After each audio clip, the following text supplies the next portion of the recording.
Class 4 हम lesson 8 देख रहे थे जिसका नाम था कीपिंग सेफ़। और इस चैप्टर में हम ये देख रहे थे कि हम अपने आप को किस तरह से सेफ़ रख सकते हैं, जिसमें हम ये देख चुके थे कि हम अपने आप को घर पे किस तरीके से रख सकते हैं, घर में कहाँ पर किचन में किस तरह से सेफ़ रह सकते हैं, बाथरूम में किस तरह से सेफ़ रह सकते हैं। इसको हम पिछली वीडियो में कवर कर चुके थे और ये देख लिए थे कि कुछ और जगहों पर हम किस तरीके से सेफ़ रह सकते हैं, और साथ ही साथ उसके अलावा घर के अलावा हम घर के बाहर भी किस तरीके से अपनी सेफ्टी को रख सकते हैं या फिर हम सेफ़ रह सकते हैं। आज हम देखेंगे फ़र्स्ट एड के बारे में। फ़र्स्ट एड का नाम आप सब ने सुना होगा कि वह फ़र्स्ट एड क्या होता है कि वह किसी भी मरीज़ को दिया हुआ वह उपचार जो डॉक्टर के आने से पहले किसी मरीज़ का हम जो भी उपचार करते हैं उसी को फ़र्स्ट एड कहते हैं। यानी सबसे पहले प्रारंभिक उपचार, यानी सबसे पहले उसको दिया हुआ कोई उपचार, उसी को फ़र्स्ट एड कहते हैं। तो अब हम आज का हमारा टॉपिक है फ़र्स्ट एड। हम इसको शुरू करते हैं। We have learn about first aid in previous class. हम फ़र्स्ट एड के बारे में प्रीवियस क्लास में भी पढ़ चुके हैं और इससे हम अच्छी प्रकार से परिचित हैं। It is the immediate help given to an injured person before the doctor arrives. ये क्या होता है? यह किसी भी मरीज को दिया हुआ, तुरंत का दिया हुआ वह उपचार होता है जो हम डॉक्टर के आने से पहले देते हैं। क्योंकि अगर क्या होता है कि तुरंत डॉक्टर के पास आना, डॉक्टर का आना या डॉक्टर के पास ले जाना संभव नहीं होता है, इसलिए उस डॉक्टर के आने से पहले हमें कुछ छोटे मोटे उपचार करते हैं, उसी को क्या कहते हैं? फर्स्ट एड कहते हैं। The main aim behind providing first aid to an injured person is to avoid any complication that may rise and thus save his life। और फर्स्ट एड देना ज़रूरी इसलिए है क्योंकि जब हम फर्स्ट एड देते हैं तो उसके साथ अगर कोई दुर्घटना ज़्यादा बढ़ने वाली हो गया, उसके साथ कोई कॉम्प्लिकेशन होने वाला हो तो उससे हम बचा सकते हैं और उसकी लाइफ को भी बचा सकते हैं। जैसे हम मान लेते हैं यदि कोई पर्सन बर्न हो गया हो, जल गया हो, तो उसे हम कुछ प्रारंभिक उपचार देके, जैसे कुछ फर्स्ट एड देके उसके ऊपर पानी डाल के जले हुए या इस तरीके से उसको क्या कर सकते हैं, उसके घाव को या उसकी जलन को कम करके उसकी लाइफ को सेव कर सकते हैं। तो इस तरीके से हम देखेंगे कि हम किस किस तरीके से फर्स्ट एड दे सकते हैं। जब कुछ जल जाए या कोई चीज़ हमारे हाथ वाथ अगर कट जाए तब हम क्या क्या फ़र्स्ट एड ले सकते हैं। तो आज हम फ़र्स्ट एड के बारे में देखेंगे कि कब हमें किस तरीके का फ़र्स्ट एड लेना चाहिए और क्या क्या हमें फॉलो करना चाहिए और किस तरीके से हमें इंजर्ड पर्सन को, घायल व्यक्ति को हमें फ़र्स्ट एड देना चाहिए। सबसे पहले इसमें हम और फर्स्ट एड बॉक्स में क्या क्या होता है ये भी देख लें। हम सबके घर में एक फ़र्स्ट एड बॉक्स का रहना बहुत ज़रूरी है, जिसमें क्या होना चाहिए? कॉटन होना चाहिए, कोई एंटीसेप्टिक क्रीम होनी चाहिए, साथ ही साथ बैंडेज होना चाहिए, सीज़र, कैंची होनी चाहिए, कोई एंटीसेप्टिक लोशन जैसे डेटॉल वगैरह होना चाहिए, कोई कैलेमाइन सोल्यूशन भी होना चाहिए, सर्जिकल टेप भी होना चाहिए, इसी तरीके से बैंडेज वगैरह। ये सभी चीज़ क्या होने चाहिए? हमारे घर में फर्स्ट एड में होने चाहिए। और इस बॉक्स को हमेशा ये सभी सामान को हमेशा फर्स्ट एड बॉक्स में अवेलेबल रखना चाहिए कि जब भी कभी चोट लगे तो हम तुरंत प्रारंभिक उपचार कर सकें।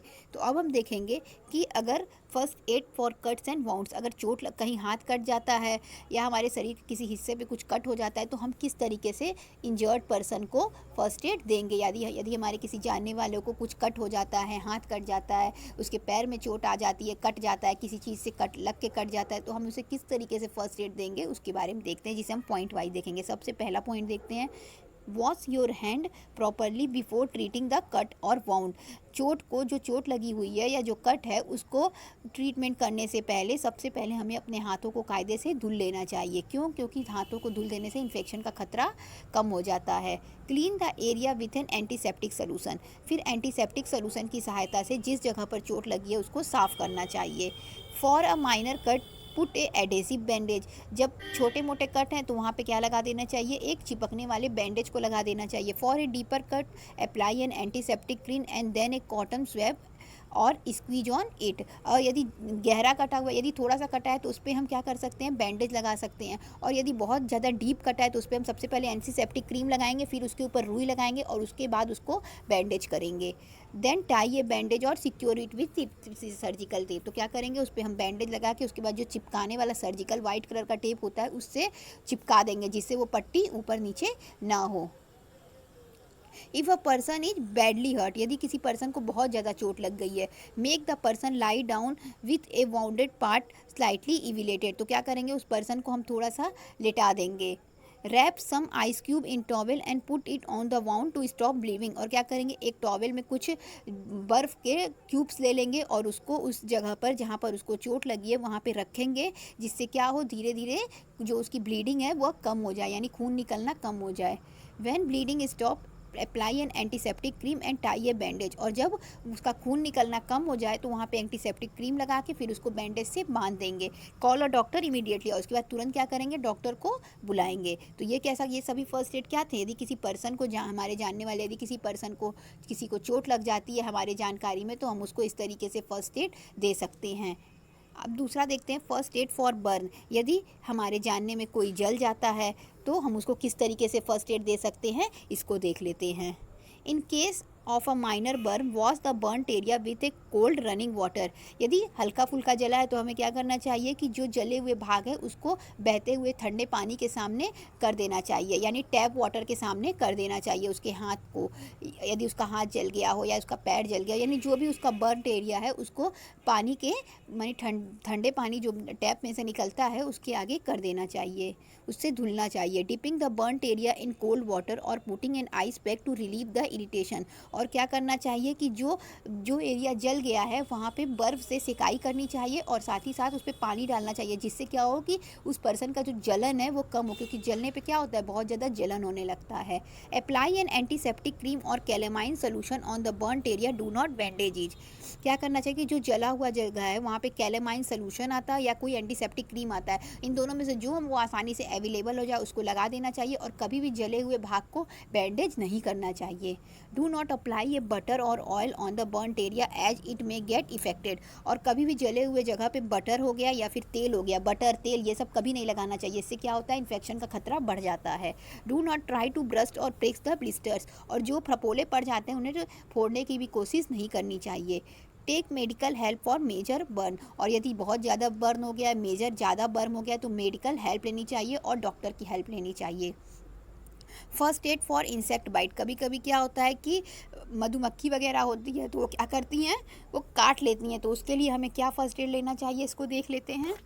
तो इसमें सबसे पहले दिया हुआ है, apply calamine solution on the affected area for relief के लिए, तो जिससे आराम मिले उसके लिए क्या करना चाहिए, कैलेमाइन सोल्यूशन को लगा देना चाहिए। उससे क्या होगा, उससे थोड़ा सा हमें रिलीफ मिलेगा। Apply a paste of baking soda with an antiseptic cream on the affected area in case of वी एन वैसिस्टीम। तो वही बताया कि जब मधुमक्खी क्या करे, मधुमक्खी का जब हमें डंक लग जाए, कभी कभार मधुमक्खी क्या करती हैं, डंक मार देती हैं। यदि किसी पर्सन को तो क्या हो जाए, उसका डंक लग जाए, तो उस जगह पे क्या करना चाहिए, बेकिंग सोडा लगा देना चाहिए। इससे क्या होगा, या और क्या करना चाहिए, वहाँ पे बेकिंग सोडा का पेस्ट लगा देना चाहिए, उसके बाद एंटीसेप्टिक क्रीम लगा देना चाहिए जहाँ पे भी मधुमक्खी डंक मारी हो। तो उसके बाद से क्या होगा कि जो एरिया है, जो अफेक्टेड एरिया है, वहाँ पर धीरे धीरे आराम मिलने लगेगा। First aid for fainting. यदि किसी व्यक्ति को क्या होने लगे, चक्कर आने लगे, तो हमें उसे किस तरीके से फर्स्ट एड देना चाहिए, इसको देखते हैं। If a person faints then immediately take him lie down with his head lower than the body to increase the blood supply to the brain. जब किसी व्यक्ति को चक्कर आने लगे तो हमें उसे ज़मीन पर उठा देना चाहिए और उसके सिर को थोड़ा ऊपर उठा देना चाहिए, जैसा कि इस डायग्राम में दिखाया गया है। तो इससे क्या होगा कि जो उसके ब्लड का सर्कुलेशन है वो उसके ब्रेन तक जाने लगेगा। Do not crowd around him. और क्या करना चाहिए कि जो व्यक्ति को चक्कर आ गया उसके आसपास भीड़ नहीं इकट्ठा करनी चाहिए। Allow inflow of fresh air. और उसके आसपास फ्रेश हवा को आने के लिए रहने देना चाहिए। भीड़ इकट्ठा करके वहाँ पे कंजस्टेड नहीं करना चाहिए, बल्कि कोशिश करना चाहिए कि उस व्यक्ति तक फ्रेश हवा आए। Call doctor immediately. और क्या करना चाहिए, तुरंत डॉक्टर को उसके बाद से कॉल कर देना चाहिए। Do not panic and be calm while first aid to injured person. Injured जो भी घायल व्यक्ति है उसको उपचार देते समय हमें कभी भी पैनिक नहीं होना चाहिए, घबराना नहीं चाहिए, हमें आराम से उसे फर्स्ट एड देना चाहिए। Make the patient comfortable and call the doctor. सबसे पहले फर्स्ट एड देते समय हमारा काम ये होता है कि हमें पैनिक नहीं होना चाहिए, घबराना नहीं चाहिए और परेशान नहीं होना चाहिए। सबसे पहले हमको उसको, पेशेंट को या इंजर्ड पर्सन को हमें कुछ फर्स्ट एड दे के उसे कंफर्टेबल फील करा देना चाहिए। उसके बाद तुरंत डॉक्टर को कॉल करना चाहिए। तो ये क्या था, कुछ फर्स्ट एड टिप्स था जिसे हम अच्छे से समझ गए हैं। अगर कोई प्रॉब्लम हो तो आप हमसे पूछिएगा। Thank you.